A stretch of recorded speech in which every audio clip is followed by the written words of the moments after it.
그러니까 이 제사는 규례에 따라 드려져야 되는 것이고요. 그리고 이 제사가 오늘날에는 십자가의 제사로 이제는 승화해 있다는 것입니다. 그래서 우리는 십자가에 참여해서 주님과 함께 우리 생명 드리고 또 주님과 함께 속죄의 보좌 앞으로 나아가서 나라를 위해서 기도하는 것, 이것을 실제적 사건으로 승화시키는 것, 이것이 바로 제사의 규례를 배우는 것이고 또 바른 기도를 배우는 그러한 절차인 것입니다. 그러니까 이러한 규례를 무시한 상태에서 드리는 것이 아니라 오히려 예수 십자가 안에서 주님과 함께 기도 드리는 것은 어떻게 보면 우리에게 필수적인 그러한 사명으로 요청되고 있다는 것입니다. 말하자면 시내산 언약에서는 이 창세기에 아브라함에게 계시된 이 축복함의 이 방법을 구체적으로 제도화시켰다는 것입니다. 그리고 우리는 이것을 배우고 이 안에서 이제 이것이 십자가 제사로 승화했으니까요. 십자가 안에서 하나님께 예배드리는, 제사하는, 우리를 드리고 또한 우리 나라를 올려드리는 그러한 기도가 우리의 삶 속에 반드시 있어야 된다는 것입니다. 그것이 바로 언약의 실행입니다. 언약의 내용에 대해서 우리가 아무리 풍성하게 안들 그게 실행이 되지 않으면 무슨 의미가 있겠습니까? 성경에 보면은요, 창세기부터 복음서에 이르기까지 전부 그 언약의 내용입니다.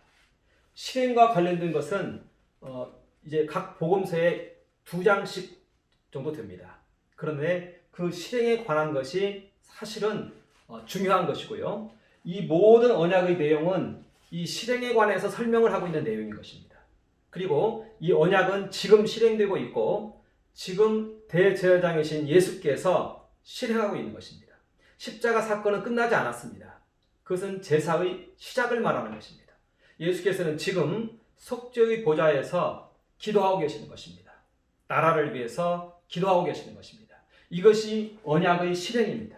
우리가 언약의 내용을 아무리 많이 안들 실행하지 않으면 그게 무슨 의미가 있겠습니까? 이 성경의 내용을, 이게 성경 전체의 내용일 수 있습니다. 아무리 안들 이제는 이 성경 내용이 언약으로서 실행이 되고 있는데 예수께서 십자가 지시고 지금 그 피를 가지고 속죄의 보좌 앞에서 이 기도를 하고 계시는데 여기에 참여를 안 하면 지식은 많이 가지고 있다 한들 실행을 하지 않으면 언약에 참여한 자라고 말할 수 없다는 것입니다. 그래서 우리는 이렇게 언약의 내용을 아는 것도 중요하지만 이제는 법도에 따라서 주님과 함께 기도하는 것이 더욱 중요하다. 이것이 오늘날 우리의 하나의 과제인 것입니다. 이 언약에 이제 우리는 참여해야 된다는 것입니다. 우리의 매일매일의 그 기도의 시간에 여기에 참여해야 된다는 것입니다.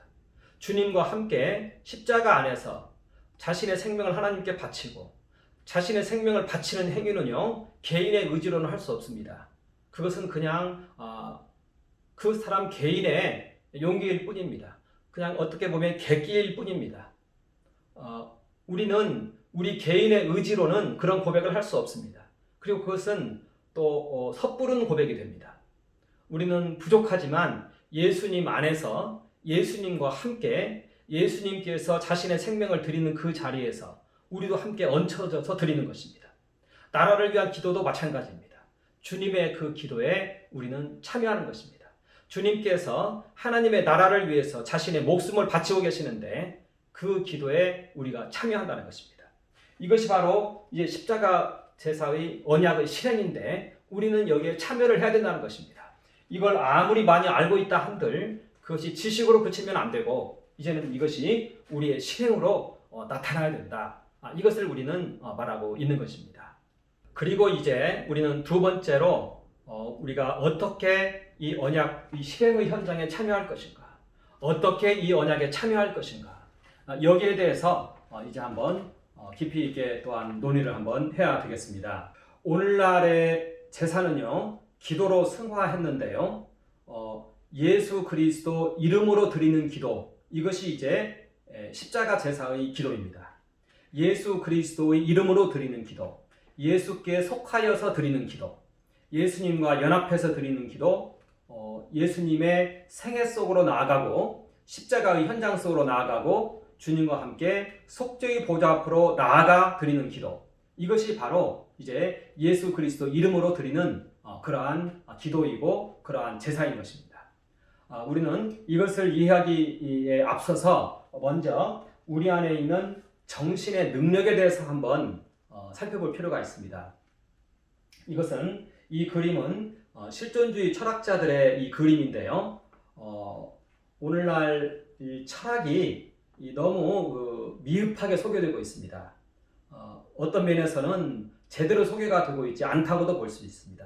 그러다 보니까 이제 이 철학이 자꾸 외면을 받고 있습니다. 그런데 항상 철학과 신학은 같이 왔습니다. 우리가 철학을 바르게 알면은 여기에서 많은 요소들을 우리는 채울 수 있습니다. 성경은 특별 계시입니다. 바로 그 특별 계시는 경험한 자 외에는 모른다는 것입니다. 그런데 그 사이의 갭을 누가 메워주냐면 철학이 메워줍니다. 그래서 우리는 철학을 좀 알 필요가 있습니다. 제가 실존주의 철학의 핵심되는 거 한 가지만 얘기하도록 하겠습니다. 그것은 바로 시간의 문제였는데요. 우리의 이 정신의 능력과 시간의 관계에 있습니다. 이때 여기 보면은요, 과거, 현재, 미래가 있는데 현재로 모든 것이 지금 집중해 있습니다. 이때 어거스틴은 이런 말을 한번 했습니다. 우리에게는 현재만 있는 것 같다, 이렇게 얘기합니다. 그러면서 과거를 가리켜서 지나간 현재라고 말합니다. 그리고 지금의 현재, 그리고 다가올 현재, 이렇게 얘기합니다. 이것을 이제 실존주의 철학자 베르그손은 이런 형태로 그림을 그렸습니다. 이것은 베르그손의 그림입니다. 그러면서 베르그손은 과거가 기억의 형태를 통해서 우리의 무의식 속에 다 나와 있다, 이렇게 얘기합니다. 이것은 분석 철학자 프레게도 같은 얘기를 합니다. 이 과거가 사라지지 않았다. 고스란히 우리 무의식 속에 자리 잡고 있고 우리의 이 정신은 이 무의식을 통해서 그 과거를 만나는 것이고 심지어는 이 과거 속으로까지 들어갈 수 있다, 이렇게 얘기하는 것입니다. 자, 이 얘기를 딜타이가 합니다. 딜타이는 그 역사의 현장 속으로 들어갈 수 있다, 이렇게 얘기를 합니다. 자, 그러면서 우리의 모든 과거가 우리의 무의식 속에 자리 잡고 있고 이것이 우리 의식을 통해서 현재로 나타난다는 것입니다. 자, 그리고 하이데거는 현사실성이라는 얘기를 합니다. 우리 정신의 능력이 여기에 가서 존재한다는 것입니다. 그러면서 이것을 현재의 사실로 만들어낸다는 것입니다. 이것이 현사실성입니다. 이러한 존재를 가리켜서 현존재라고 얘기했습니다. 이것이 하이데거 철학의 핵심입니다. 바로 이와 같이 우리 안에는요, 과거가 고스란히 우리 안에 존재합니다. 사라지지 않습니다. 그리고 이것을 통해서 이 과거의 현장으로도 나아가는 것이고요. 또 이 속죄의 보좌 앞으로도 나아가는 것이고, 과거의 현장이라면 십자가 사건이고 예수 그리스도의 생애인 것이죠. 우리는 예수 그리스도의 생애 속으로 나아갈 수 있다는 것입니다. 그리고 또 속죄의 보좌 앞으로도 나아갈 수 있다는 것입니다. 이것이 바로 우리 이 정신의 능력이라는 것입니다. 이것을 실존주의 철학자들이 이야기를 했습니다. 자, 우리가 성령으로 우리가 거듭났습니다. 우리 안에 있는 영은 예수 그리스도의 영입니다. 그러니까 예수 그리스도의 생명이 우리 안에 있다는 것입니다. 말하자면 우리가 예수 그리스도의 몸이 되어 있다는 것입니다. 그래서 우리 안에 계신 이 성령은요, 과거에 예수 그리스도의 생명이었습니다. 그러니까 실제 그 삶을 산 그 생명이 오신 겁니다. 또 우리 안에 계신 성령은요, 예수님과 함께 십자가에 못 박히신 분입니다. 그러니까 그런 분이 우리 안에 와 있다는 것입니다. 예수 그리스도의 영이 우리 안에 와 있는데, 그래서 우리를 가리켜서 예수님과 우리의 관계를 가리켜서 머리와 몸이라고 얘기하는 것입니다. 그리고 예수님께서 주인이시고 우리가 종이라고 얘기하는 것입니다. 그리고 예수님이 목자이고 우리가 양이라고 얘기하는 것입니다. 자, 이런 것과 관련해서 또 하나의 비유가 있습니다. 하나의 인격적인 모습으로 나타낸 비유인데요. 예수 그리스도가 우리의 신랑이고 우리가 그의 신부라고 얘기합니다. 이것은 인격으로 묘사된 하나의 비유입니다. 이보다 더 깊을 것입니다. 예수님과 우리와의 관계를 가장 잘 묘사한 것이 이 머리와 몸의 관계이고요. 그리고 신랑과 신부의 관계인 것입니다. 자, 그리고 이렇게 예수 그리스도와 연합하기 위해서는요, 신랑과 신부의 관계 속으로 우리가 들어가는 것이 가장 중요합니다. 그래서 신랑과 신부의 관계로 이해하는 것이 가장 바람직한 이해로 보여집니다. 이것을 가장 깊이 있게 설명하고 있는 사도가 사도 요한입니다. 요한복음은 신비주의적 글입니다. 말하자면 신비주의적 관점에서 보여진 예수 그리스도의 모습이다, 이렇게 볼 수도 있을 것 같습니다. 여기에 나타나는 그 여인들이 바로 예수 그리스도의 그 신부들, 우리의 하나의 모형들인 것입니다.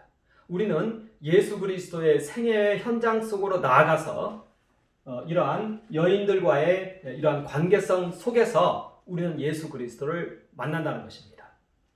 예수 그리스도와 제자들이 처음 만났을 때 이것을 가리켜서 세례 요한은 나는 신부를 취하는 신랑의 모습을 보고 크게 기뻐하였다, 이렇게 얘기를 하고 있습니다. 말하자면 예수 그리스도와 그 제자들과의 만남을 세례 요한은 신랑과 신부의 만남으로 묘사를 했던 것입니다. 그리고 가나의 혼인잔치도 보면은 첫 번째 이적인데요, 그것이 바로 예수 그리스도의 생애를 말해주고 있는 것입니다. 자, 그리고 한 번은 세례 요한의 제자들이 예수께 나와서 너희는 왜 금식을 하지 않느냐라고 질문을 합니다. 그러자 주님께서 신부가 신랑과 함께 있을 동안에는 금식을 하지 않는다고 했습니다. 그러나 신랑을 잃을 때가 오는데 그때는 금식할 거라고 했습니다. 이와 같이 예수 그리스도의 생애는 우리와 혼인잔치의 그 생애인 것입니다. 우리는 성령으로 거듭난 우리는 이제 그 현장으로 나아가서 그곳에서 이러한 사건들을 매개로 해서 주님과 연합하는 것입니다. 주님과 혼인을 맺는 것입니다. 그래서 우리의 진정한 신부는 예수 그리스도의 신부인 것입니다. 요한복음 4장에 보면은 사마리아 여인과 예수님이 만나고 있습니다. 예수님께서는 사마리아 여인에게 생수를 주겠다고 하면서 너의 남편을 데려오라고 합니다. 남편이 5이나 있는데 지금 있는 남편도 자신의 남편이 아니라고 합니다. 예수님은 다 알고 질문을 한 것입니다. 이러한 모든 질문들은 이 여인에게 깊은 여운으로 남았을 것입니다. 자기 자신이 신랑이라고 말하고 주님께서는 이제 떠나가신 것입니다. 그것이 바로 청혼입니다. 예수님께서 우리를 향해서 청혼을 요청하는 것입니다. 그리고 요한복음 5장, 6장을 보면은 오병이어의 이적을 행합니다. 자신이 머리이고 우리가 몸이라고 말씀하시면서 자신의 생명을 떼어주십니다. 성찬입니다. 우리가 주님의 살과 피를 먹고 마십니다. 이것이 우리에게 성령께서 우리에게 임함으로 실현이 됐습니다. 그리고 우리는 가늠한 여인과 비슷합니다. 이 세상 살면서 우리 몸이 세상에서 이렇게 찢기고 찢겨 있습니다. 요한복음 8장에 보면은 가늠한 여인이 현장에서 붙잡혀왔습니다. 그런데 이 헬라어 원어를 보면은 수동태를 쓰고 있어요. 가늠 당하는 현장일 수 있습니다. 말하자면 이 여인의 직업이었던 것 같습니다. 우리는 그와 같이 창기와 같이 살고 있습니다. 이러한 우리를 구원하신 분이 바로 예수 그리스도십니다. 그리고 곧바로 나타나는 그 초막절 메시지를 보면은 너희 배에서 생수의 강물이 솟아 넘쳐나리라, 생수의 강물이 흐르리라, 이렇게 얘기합니다. 바로 이와 같은 창기와 같은 삶을 하는 우리가 구원을 받고 우리 배에서 생수의 강물이 솟아나는 것입니다.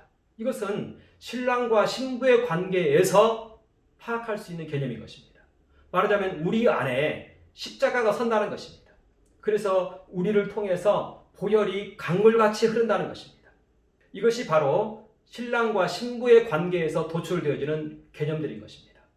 그리고 이제 나사로라는 오라비와 마르다 막달리아가 함께 있는데 오라비가 죽었습니다. 예수께서 나사로를 살립니다. 참 부활과 참 생명을 이제 이들이 아는 것입니다. 마리아가 이제 예수께 나와서 향유 옥합을 깨뜨리며 자신의 생명을 바칩니다. 이런 것을 2차례 이상 한 것 같아요. 그러니까 진정으로 주님께 자기를 바치면서 주님을 신랑으로서 영접했다는 것입니다. 이렇게 해서 주님과 우리와의 이 혼인잔치가 성립이 된 것입니다. 요한복음은 예수님과 우리 사이에 이 혼인관계를 맺어주는 그러한 책인 것입니다. 예수님은 우리의 신랑인 것입니다. 신랑 되신 예수 그리스도에 대한 지식은 우리가 평생토록 간직하고 있어야 될 지식이고요. 다음에 천국에서 그것이 실현될 것입니다. 그것이 우리의 소망인 것입니다. 바로 이렇게 예수 그리스도 이름으로 우리는 하나가 되는 것입니다. 그랬을 때 이 마르다가 향유옥합을 깨어드렸는데 그때 요한복음 해설자는 이렇게 얘기합니다. 장례를 예배했다고 합니다. 예수의 그 죽음의 장례를 예배했다. 이 마르다는 이제 용기를 내어서 이 십자가에 참여를 했다는 것입니다. 우리도 마찬가지입니다. 이 번제의 제사는 인간의 힘으로는 드릴 수 없는 제사입니다.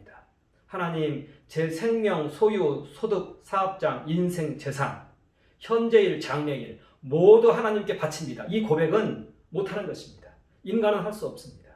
이것은 오직 예수 그리스도 안에서 주님의 은총을 구하며 이러한 영을 부어달라고 기도하면서 할 수 있는 기도인 것입니다. 이 십자가 제사는, 번제의 제사는 예수 그리스도 외에는 드릴 수 없는 제사입니다.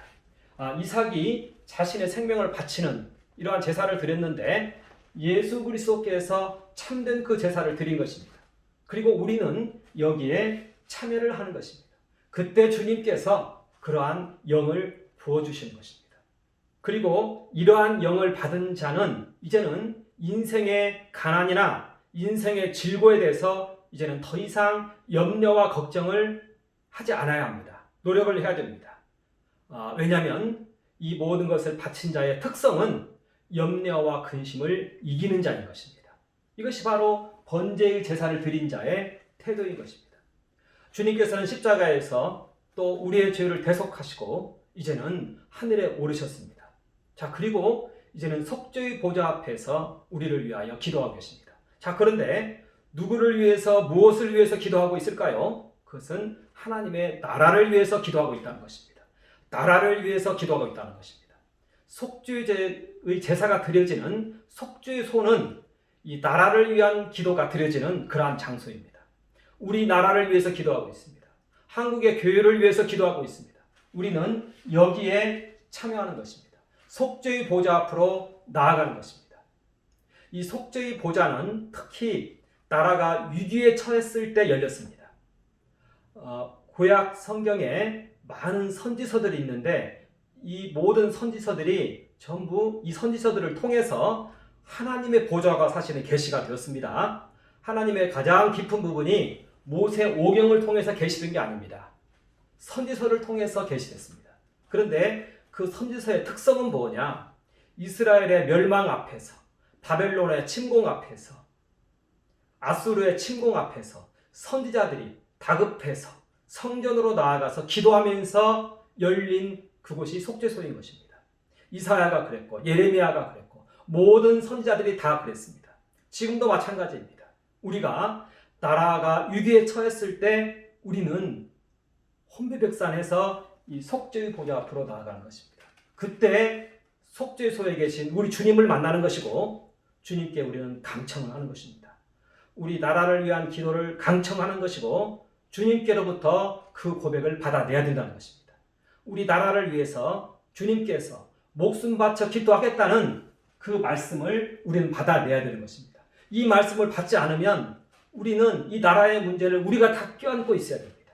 그러면 병이 듭니다. 우리는 주님께서 이 나라를 위해서 이제는 십자가 지시는 그 마음으로 목숨 바쳐 지금 기도하겠다. 이 고백을 우리는 받아내야 되는 것입니다. 그때까지 우리는 주님과 기도하는 것입니다. 그리고 그 확신이 들어오면 매일매일 이 기도를 드리는 것입니다. 매일매일 주님과 함께 이 기도를 드리는 것입니다. 이것이 바로 속죄의 보좌 앞에서 드려지는 그러한 기도인 것입니다. 그리고 이 제사의 클라이막스는 이제 성령 강림입니다. 주님께서 우리에게 성령을 보내어 주셨습니다. 자, 그래서 우리 안에 이제는 보좌가 임했습니다. 그리고 이제는 우리 안에 십자가가 섰습니다. 그리고 이제는 우리 배에서 성령의 강물이 흐르게 되었습니다. 요한복음 8장 17절에 있는 말씀이 성취가 되었다는 것입니다. 이제 십자가가 서 있는 것은 우리 안에 서 있습니다. 그리고 하나님의 보좌가 우리 안에 임했습니다. 하나님의 보좌가 우리 안에 임할 때 어떤 현상이 나타났나요? 출애굽기 40장에 나타나 있습니다. 하나님의 불기둥, 구름기둥이 우리 안에 섰다는 것입니다. 당사자들은 모를 수 있습니다. 그러나 멀리서 바라보면 불기둥과 구름기둥이 이 성막 위에 드리고 있습니다. 바로 우리 안에 드리고 있습니다. 나라 사랑하는 많은 사람들 안에 성령의 불기둥, 구름기둥이 서 있다는 것입니다. 원수들이 만질 수 없도록 하고 있습니다. 그래서 많은 나라 사랑을 위해서 수고하시는 목사님들이 계시는데 그 위에는 성령의 불기둥, 구름기둥이 서 있는 것입니다. 원수들이 만지지도 못합니다. 이렇게 주님과 기도하면서 나라 사랑에 참여하는 것입니다. 이게 바로 화목제의 그러한 그 제사인 것입니다. 자, 이것이 이제 언약의 실행입니다. 이것을 우리는 매일매일 하루에 1시간 이상씩 시간을 내어서 집중해서 이 기도를 해야 된다는 것입니다. 그리고 규례에 따라 기도를 해야 된다는 것이고 또 십자가에 참여해서 기도를 해야 되는 것이고 예수님과 함께 기도를 해야 된다는 것입니다. 이것이 우리의 정체성입니다. 이것은 매일매일 1시간씩 우리에게 이루어지지만 여기에 성경의 모든 내용이 다 담겨 있다는 것입니다. 언약의 내용이 창세기부터 복음서까지 있지만 여기에 그 내용이 다 담겨 있다는 것입니다. 그것을 아무리 알고 이것을 실행하지 않으면 안 된다는 것입니다. 언약에 우리는 곧바로 참여를 해야 된다는 것입니다. 그리고 이것이 이제 우리의 삶 속에 나타난다는 것입니다. 사도 바울은 우리의 삶을 믿음과 소망과 사랑으로 이렇게 표현했습니다. 그리고 이러한 기도하는 사람의 삶을 가리켜서 하나님의 경륜에 참여한 자의 삶이다 이렇게 이야기를 하고 있습니다. 자, 여기에서 우리는 이제 믿음을 좀 이해를 할 필요가 있는데요. 믿음은 능력의 믿음이다 이렇게도 사람들이 얘기를 합니다. 말하자면 성령의 나타남을 말하는 것입니다. 저는 이 성령의 나타남이란 용어가 고린도전서 3장 17절에 있는데 최근에 정광훈 목사님의 설교를 통해서 이 부분이 참으로 소중하다 이것을 알게 되었습니다. 우리 안에 이와 같이 이 성령의 불기둥이 서 있고 또 십자가가 서 있고 보혈의 강물이 우리 배에서 솟아나고 있습니다. 자, 이제는 나타나야 되겠죠. 이것이 나타나야 된다는 것입니다. 그러면 어떻게 해야 되느냐? 여기에서 우리는 성령님과 동행을 해야 되는데요. 성령께서 주시는 생각을 해야 됩니다. 우리의 모든 생각은 하나의 이 단어나 명제로 되어 있죠. 자, 그런데 이 생각, 단어, 명제, 이 이면에는요, 하나의 세계가 있다는 것을 우리는 알아야 됩니다. 어떤 사람에게 생각의 주제가 5가지가 있다고 합시다. 그러면 5개의 세계가 그 사람 안에 지금 있는 것입니다. 어떤 사람에게는 10개의 세계가 있습니다. 10개의 생각이 있어요. 10개의 세계가 있어요. 정신 분열이 오는 것입니다. 우리는 이때 성령께서 주시는 생각, 그 세계만을 받아들이고 그것만을 생각해야 된다는 것입니다. 우리 정신에게는 이러한 것들에 대한 컨트롤 능력이 있습니다. 그래서 이 의식을 가지고 우리가 우리 자신을 결정할 수가 있는 것입니다. 그래서 성령께서 주시는 생각을 해야 되고요. 여기서 생각은 성령께서 주시는 주제를 말하는 것입니다. 그 주제가 늘 내 머릿속에 있게 해야 됩니다. 다른 주제가 우리 안에 있게 하면 안 됩니다. 악한 영들은 온갖 다른 주제를 우리 안에 불어넣습니다. 세상에 속한 걱정, 두려움, 장래일, 또 심지어는 이런 나라 사랑도 마찬가지입니다. 나라 사랑의 주제도 그냥 있는 대로 다 받아들이면 감당이 안 됩니다. 나라의 경우에는 큰 세력이잖아요. 이걸 고스란히 받아들여 보세요. 이건 병이 오는 겁니다. 감당이 안 되기 때문에. 이 부분도 성령께서 주시는 것만큼 생각하는 것입니다. 그리고 그것만큼 걸어가는 것입니다. 그것이 우리의 길입니다. 이때 보혈의 강물이 그곳에 흐른다는 것입니다. 그리고 걸어갈 때는 성령께서 주신 것이기 때문에 믿음으로 우리는 걸어가는 것입니다. 거기까지 걸어가는 것입니다. 그러면 거기에서 이제 성령의 강물이 그리로 흐른다는 것입니다. 이것이 우리가 우리의 이러한 삶의 중요한 하나의 태도인 것입니다. 물론 이러한 성령의 나타남은 우리의 현실적인 문제도 있고 나라 사랑의 문제도 있고 교회의 문제도 있고 다양하겠죠. 그러나 우리는 항상 성령께서 주시는 생각이 무엇인지 우리는 분별해야 되고 또 그와 같은 생각을 할 때는 성령의 나타나심을 그것을 간구해야 된다는 것입니다. 그리고 믿음으로 나아가야 된다는 것입니다. 이것이 믿음인 것입니다. 또 하나는 소망입니다. 우리에게는 소망이 있어야 하루하루 이렇게 평안의 삶을 살 수가 있습니다. 소망은 이 나라 사랑이나 이러한 것들이 우리의 소망은 아닙니다. 아무리 거룩하다 하더라도 여기에서 우리의 에너지원이 공급되는 것은 아닙니다. 우리에게 참으로 에너지원은 이 천국 소망에서 옵니다. 바로 예수님의 신부가 되고 장차 우리가 하나님의 자녀로 드러나게 되고 또 거기에 보면은 우리가 지속적으로 주님과 함께 중보기도 혹은 열방을 다스린다 이런 표현을 쓰고 있는데 저는 다스리는 것보다 오히려 이렇게 섬긴다는 표현이 타당한 것 같습니다. 이러한 것을 약속하고 있습니다. 사실 이러한 부분들은 논리적으로 입증하기가 어렵습니다. 자, 그런데 우리는 종말이 가까울수록 우리 현실에서 어떻게 감당할 수 없는 현실이 펼쳐집니다. 무서운 절망이 우리에게 다가옵니다. 종말이 다가올수록 그렇습니다. 나라 전체가 배도자에게 속습니다. 나라 전체가 속아서 어디론가 끌려가고 있습니다. 이런 현실을 우리 힘으로는 막을 수 없습니다. 이게 종말적 상황입니다. 이런 상황 속에서 우리는 천국 소망이 없이는 견딜 수가 없습니다. 그래서 천국에 대한 믿음이나 천국에 대한 계시는 이러한 상황과 아울러서 주어집니다. 그건 선택에 의해서 주어지고 선택에 의해서 하나님의 은혜로 것이 내려오는 것이지 논리적 이해로 되어지지 않습니다. 선택하지 않으면 감당할 수가 없습니다. 바로 이것도 하나의 중요한 하나님의 그러한 계시가 임하는 방법이라는 것입니다. 이렇게 해서 우리는 이 소망을 가지고 우리는 살아간다는 것입니다. 특히 예수님의 신부라는 이 소망과 이 믿음이 우리에게 큰 힘이 된다는 것입니다. 자, 그리고 이제 우리는 각종 이웃사랑, 첫 번째가 교회죠. 이웃의 첫 번째는 사실은 교회입니다. 우리가 교회가 있으니까 나라사랑 운동도 할 수 있는 것이고 이 모든 것이 되는 것입니다. 이 교회입니다. 그리고 나라사랑이고 또 이것을 해외로 펼쳤을 때 선교가 되는 것입니다. 이와 같이 해서 우리는 우리의 삶을 이렇게 하나님의 경륜에 참여한 자로서의 삶을 우리는 살아가야 한다는 것이 되겠습니다. 이것이 이제 전체적인 이 예수 그리스도 새 언약이라는 이러한 주제에 관련한 내용이 되겠습니다. 전체적인 내용을 간단히 한번 요약을 하자면요, 이 언약 안에서 우리는 하나님을 추구하는 것이다. 이것을 얘기했고요. 이 언약의 내용은 제사를 통해 축복하는 자라는 것입니다. 여기서의 이 제사는 기도를 말하는 것입니다. 그리고 이 제사의 예법이 상세히 나와 있다는 것입니다. 이 예법 따라 주님과 함께 십자가 안에서 기도한다는 것입니다. 그런데 이 제사의 핵심 내용물은 바로 나라라는 것입니다.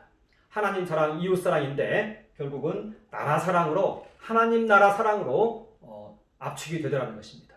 그리고 오늘날에는 이 하나님 나라가 모든 믿는 자들이 속한 그 나라가 하나님 나라로 승화되어 있다는 것입니다.